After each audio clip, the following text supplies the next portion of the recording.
अस्सलाम वालेकुम मलगरू په دې ویډیو کې خبر کوو د داس یو کرکټر په باره کې چې پر روان وخت کې د کرکټ په دنیا کې راج کوي. په دې ویډیو کې خبر کوو د پاکستان یو بهترین میډل آرډر بیټسمن محمد حارث په باره کې کچرته پاکستان کرکټ بورډ محمد حارث تر پاکستان په ټیم کې ریګولر موقع ورکړي نو پر روان وخت کې محمد حارث صرف د پاکستان نه بلکې ټولې دنیا یو سوپر سٹار کرکټر جوړېدی شي. نو ډېر مرګرو بار دا کمنټسونه کول چې د محمد حارث په باره کې هم یو شارټ شانتي ویډیو جوړ کا نو دا مرګرو په فرمایش باندې زدا ویډیو جوړوم. نو په دې ویډیو کې خبر کوو چې محمد حارث څنګه د پاکستان ټیم تر هغه په کوم ځای کې پیدا شوی دی نو ټول معلومات در لپاره دی ویډیو کې در کوم نو دا ویډیو بر تر اخره پورې ګورئ او ضروری به د نورو خلکو سره شیر کوئ. محمد حارث د پاکستان یو ډېر تکړه وکټ کیپر بیټسمن نه چې محمد حارث ډېر زبردست او امیزنګ شاټونه وخی.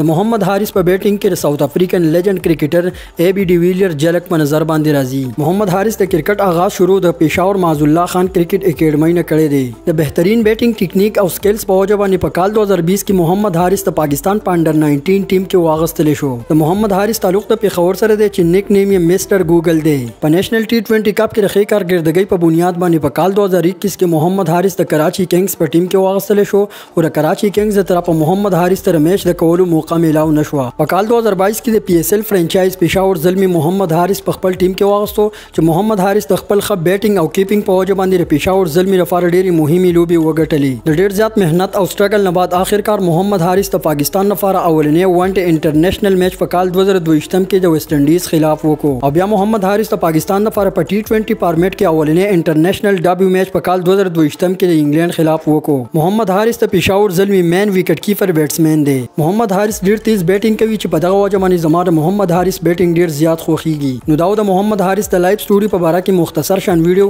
که تاسو دا ویډیو خوښ شوی نو ضروری د نورو خلکو سره شیر کړئ او که بل کم انټرنیشنل لوبغاړي د ژوند په اړه تاسو معلومات غواړئ نو په کمنټ سیکشن کې نوم ضروری ولیکئ. موږ به ضروری ویډیو جوړ کړو.